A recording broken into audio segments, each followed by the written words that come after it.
विहान के खून से जागी वो काली किताब और कमरे में उठा धुएं का बवंडर। अंधेरे के बीच प्रकट हुई एक साम्राज्ञी, ग्रंथ की रक्षक यक्षिणी चित्रा। उसने विहान को मौत के फंदे में जकड़ा, पर जब विहान ने जीवन की भीख नहीं बल्कि मौत को ललकारा, वहीं से बदल गई उसकी किस्मत। यक्षिणी ने उसे चुना। जो मरने से नहीं डरता वही असुर विद्या का स्वामी बन सकता है, एक शर्त पर, हर शक्ति के बदले बलिदान। और फिर उस अलौकिक चुंबन ने विहान की टूटी हड्डियां जोड़ दीं, उसका बुखार मिटा दिया और उसे पहले से भी अधिक शक्तिशाली बना दिया। लेकिन असली खेल अभी शुरू हुआ था। यक्षिणी ने उसे दिया असुर पारस, एक ऐसा पत्थर जो इच्छा से लोहा भी सोना बना सकता है, पर उसकी कीमत है मानव रक्त। जितनी बड़ी चाहत उतना बड़ा बलिदान। अब विहान के सामने सवाल है, क्या वो अपनी गरीबी मिटाने के लिए खून बहाएगा या ये शक्ति उसे खुद ही निगल जाएगी? अगर आपने पार्ट 2 पूरा नहीं देखा है तो पहले जाकर उसे देखिए, क्योंकि अब आगे कहानी लेगी एक और भी खतरनाक मोड़। अब आगे। विहान के चेहरे पर एक ऐसी मुस्कान उभरी जिसने यक्षिणी को भी पल भर के लिए खामोश कर दिया। वो मुस्कान किसी मासूम इंसान की नहीं थी, बल्कि उस विलन की थी जो अब अपनी नियति को खुद लिखने के लिए तैयार था। विहान धीरे धीरे हंसने लगा, एक कड़वी, खतरनाक और रहस्यमयी हंसी। खून? विहान ने अपनी खोखली आंखों से यक्षिणी को देखा। तुमने अभी मेरा शरीर देखा है? 2 महीने अस्पताल में सड़कर लौटा हूं। मेरी रगों में तो इतना खून भी नहीं बचा कि ये पत्थर अपनी प्यास बुझा सके। अगर मैंने अपना खून दिया तो मैं सोना बनने से पहले ही लाश बन जाऊंगा। यक्षिणी ने अपनी भौहें से कोड़ी। तो क्या तू हार मान रहा है नश्वर? हार? विहान की हंसी और गहरी हो गई। नहीं, तुम जिस युग में कैद थीं, वहां खून के लिए युद्ध करने पड़ते थे, गर्दनें काटनी पड़ती थीं। लेकिन ये 2025 की मुंबई है। यहां खून बहाने की जरूरत नहीं, खून खरीदने की जरूरत है। ये दुनिया पैसों की है यक्षिणी। यहां अगर जेब में पैसा हो तो तुम लोगों का खून क्या, उनका दिल और जमीर भी खरीद सकते हो। ब्लड बैंक नाम की चीज सुनी है तुमने? वहां इंसानी खून बोतलों में बिकता है। विहान ने उस काले पत्थर को गौर से देखा जो उसके हाथों की गर्मी से अब हल्का गुनगुना हो रहा था।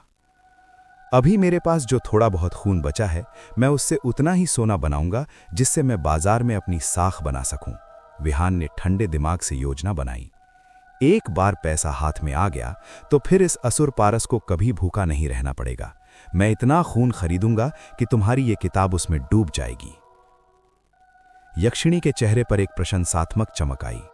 उसे उम्मीद नहीं थी कि ये नश्वर इतनी जल्दी असुरों जैसी चालाकी सीख जाएगा। तेरी बुद्धि तेरे शरीर से कहीं ज्यादा तेज है स्वामी। तो फिर देर किस बात की? रात के 3:14 बज रहे थे। कमरा नंबर 17 के भीतर का सन्नाटा इतना गहरा था कि विहान को अपनी ही नसों में दौड़ते लहू की आवाज सुनाई दे रही थी। पीला बल्ब अब भी बुझा हुआ था, लेकिन कमरे में एक अजीब सी रक्तिम, खूनी रोशनी तैर रही थी जो उस असुर पारस से निकल रही थी। यक्षिणी विहान के चारों ओर हवा में ऐसे मंडरा रही थी जैसे कोई शिकारी अपने घायल शिकार के अंतिम क्षणों का आनंद ले रहा हो। उसके रेशमी वस्त्रों की सरसराहट किसी सांप के रेंगने जैसी ध्वनि पैदा कर रही थी। उसकी सुनहरी आंखें विहान की हर थर्राहट को पी रही थीं। देरी किस बात की है स्वामी? विहान ने दीवार का सहारा लेते हुए कहा। उसकी आवाज में एक अजीब सी कड़वाहट थी। अभी अभी तो तुम्हारे उस जादुई स्पर्श ने मेरी हड्डियों को जोड़ा था।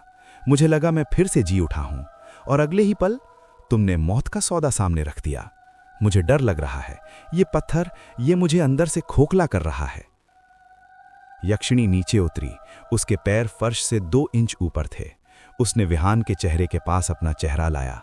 उसके शरीर से उठती गुलाबों और गंधक की गंध विहान के होश उड़ाने के लिए काफी थी। भय तो केवल नश्वरता का प्रमाण है स्वामी। वो मधुरता से फुसफुसाई, लेकिन उसकी आवाज में लोहे की खनक थी। शक्ति कभी उपहार में नहीं मिलती, वो हमेशा छीनी जाती है या खरीदी जाती है। तुम अपनी आंखों में प्रतिशोध की ज्वाला लिए बैठे हो, और प्रतिशोध बिना रक्त के कभी शांत नहीं होता। बोलो, क्या तुम फिर से उसी लंगड़े भिखारी की जिंदगी में लौटना चाहते हो? विहान ने दांत पीसे। उसकी नजर मेज पर रखी एक पुरानी कलाई घड़ी पर पड़ी।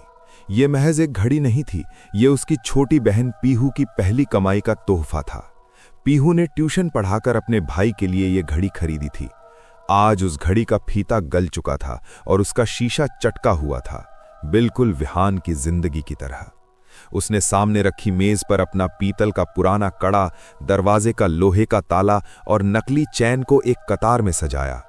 नहीं, उस नर्क में वापस कभी नहीं। विहान की आवाज अब फौलाद की तरह सख्त थी। उसने मेज पर रखा एक पुराना जंग लगा चाकू उठाया। उसका हाथ कांप रहा था, पर उसकी आंखों में पागलपन था। उसने अपनी हथेली पर चाकू की धार रखी और एक गहरा चीरा लगा दिया। आह! विहान के गले से एक दबी हुई चीख निकली। ताजा गर्म खून की धार फर्श पर गिरने के बजाय उस असुर पारस की ओर खींची चली गई। पत्थर ने उस लहू को ऐसे सोखा जैसे वो कोई प्यासा जीव हो। पत्थर अब काला नहीं रहा, वो एक दहकते हुए अंगारे की तरह चमकने लगा। विहान ने उस जलते हुए पारस को सबसे पहले अपने कड़े से छुआ। एक तीखी आवाज उठी, जैसे ठंडे पानी पर गर्म लोहा रखा गया हो। पीतल के अणु बिखरने लगे और देखते ही देखते वो कड़ा भारी, ठोस और शुद्ध 24 कैरेट सोने में बदल गया। विहान का सिर चकराया। उसे लगा जैसे किसी ने उसकी रीढ़ की हड्डी से सारी ऊर्जा खींच ली हो। स्वामी, रुकना मत, यक्षिणी की आवाज उसके दिमाग में गूंजी। वो अब विहान के पीछे खड़ी थी। उसके लंबे बाल विहान के कंधों पर रेंग रहे थे। एक और, अभी और। विहान ने कांपते हाथों से पत्थर को घड़ी और फिर ताले पर छुआ। हर स्पर्श के साथ सिर्र की आवाज आती और लोहा और प्लास्टिक स्वर्ण में बदल जाते। लेकिन इसकी कीमत विहान का शरीर चुका रहा था। उसका चेहरा किसी सफेद कागज की तरह पीला पड़ गया था। उसकी आंखों के नीचे काले गड्ढे उभर आए और उसे अपना ही वजन संभालना मुश्किल होने लगा। अंतिम चीज, वो लोहे की चाबी जैसे ही सोने की हुई, विहान के हाथ से पत्थर छूट गया। वो लड़खड़ाकर कुर्सी पर गिरा। उसका शरीर पसीने से तरबतर था और सांसें उखड़ रही थीं। काफी है, विहान ने हांफते हुए कहा। अभी के लिए इतना सोना काफी है। मेज पर अब एक खजाना बिखरा था। एक सोने का ताला, एक सोने की घड़ी और एक चैन, कड़ा, अंतिम चीज वो लोहे की चाबी। अंधेरे कमरे में उनकी चमक विहान की किस्मत बदलने के लिए पर्याप्त थी। यक्षिणी ने झुककर विहान के चेहरे को अपनी ठंडी उंगलियों से छुआ। तुमने अपनी पहली परीक्षा पार कर ली स्वामी। तुमने अपने ही रक्त से अपने साम्राज्य की नींव रखी है। जाओ, सुबह होने वाली है। इस सुनहरी रद्दी को बेचो और उस लाल ईंधन का प्रबंध करो, वरना अगली बार ये पत्थर तुम्हारी आत्मा मांग लेगा। कमरे की हवा अब भी उन सुनहरे आभूषणों की चमक से भारी थी। यक्षिणी का शरीर धीरे धीरे पारभासी, ट्रांसपेरेंट होने लगा था, मानो वो सुबह की पहली किरण के साथ ही धुंध में मिल जाने वाली हो। उसे गायब होता देख विहान के मन में अचानक एक अनजाना सा खालीपन और डर उभरा। इस खौफनाक रात में वो स्त्री ही उसकी एकमात्र गवाह और शक्ति का स्रोत थी। क्या तुम हमेशा के लिए जा रही हो? विहान ने लड़खड़ाते हुए पूछा। उसकी आवाज में एक अजीब सी बेबसी थी। क्या ये सब महज एक रात का भ्रम था? यक्षिणी रुकी। उसका आधा शरीर धुएं में तब्दील हो चुका था, लेकिन उसकी सुनहरी आंखें अब भी विहान की रूह को चीर रही थीं। उसके होठों पर एक ऐसी मुस्कान खिंची जो जितनी सुंदर थी उतनी ही डरावनी भी। नहीं नश्वर, उसकी आवाज कमरे की दीवारों से टकरा कर गूंजी। आजादी इतनी आसान नहीं होती। मैं इस असुर विद्या से युगों से बंधी हूं और अब मैं तुझसे भी बंध चुकी हूं। मेरा अस्तित्व तेरे रक्त और इस ग्रंथ के बीच झूल रहा है। विहान ने मेज पर पड़ी उस काली किताब को देखा जो अब शांत थी। मैं केवल इस किताब की कैद से आजाद हुई हूं, इसके अनुबंध से नहीं। यक्षिणी ने हवा में अपनी उंगलियों से एक आकृति बनाते हुए कहा। जब भी तुझे मेरी आवश्यकता हो, बस इस किताब पर अपना हाथ रखना और मन से मुझे पुकारना। तेरा रक्त अब मेरी पुकार बन चुका है, मैं वहीं आ जाऊंगी जहां तू होगा। विहान का रिएक्शन मिला जुला था। एक तरफ उसे सुकून मिला कि वो इस अंधेरे रास्ते पर अकेला नहीं है, लेकिन दूसरी तरफ उसे ये एहसास हुआ कि उसने एक ऐसी शक्ति को दावत दी है जो शायद उसे कभी चैन से जीने नहीं देगी। उसने अपनी मुट्ठी भींची, सोने का वो भारी कड़ा अब भी उसके हाथ में था। तुम असल में क्या हो और ये किताब क्या है? विहान ने अपनी जिज्ञासा को दबाते हुए पूछा। यक्षिणी की आकृति अब और भी धुंधली हो गई, पर उसकी उपस्थिति का दबाव कम नहीं हुआ। ये किताब साधारण पन्ने नहीं, बल्कि असुरों का वर्जित इतिहास है। उसकी आवाज अब एक गहरी फुसफुसाहट बन गई थी। इसमें वे असुर विद्याएं दर्ज हैं जिन्हें देवताओं ने छल से मिटा दिया था। मायावी अस्त्र बनाने की विधियां, मृत शरीर में प्राण फूंकने के मंत्र और धातुओं को बदलने का वो विज्ञान जिसे तुम नश्वर जादू कहते हो। मुझे सदियों पहले एक महान असुर सम्राट के आदेश पर इस ग्रंथ की रक्षक बनाकर इसमें कैद किया गया था। उसने विहान की ओर एक अंतिम बार देखा। उसकी आंखें अब पिघलते सोने की तरह नहीं, बल्कि एक प्राचीन गुरु की तरह गंभीर थीं। याद रखना स्वामी, तूने अभी इसका एक पन्ना भी ठीक से नहीं पढ़ा है, और मेरे बिना तू इसे कभी पढ़ भी नहीं पाएगा। ये अक्षर केवल उसे ही दिखते हैं जिसके पास मेरी अनुमति हो। तू अभी बहुत निर्बल है विहान। शक्ति का नशा चढ़ने से पहले शक्ति को संभालने का पात्र बनना सीख। इन आखिरी शब्दों के साथ यक्षिणी पूरी तरह से गायब हो गई। कमरे की लाइट झटके के साथ जल उठी, जिससे विहान की आंखें चौंधिया गईं। विहान अकेला था। सन्नाटा इतना गहरा था कि वो अपनी उखड़ी हुई सांसों को साफ सुन सकता था।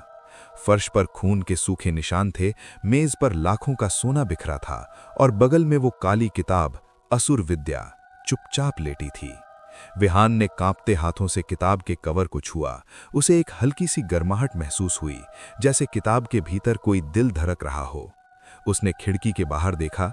मुंबई जाग रही थी। सड़कों पर गाड़ियों का शोर शुरू हो चुका था। दुनिया के लिए ये एक साधारण सुबह थी, लेकिन विहान के लिए ये उसके साम्राज्य का पहला दिन था।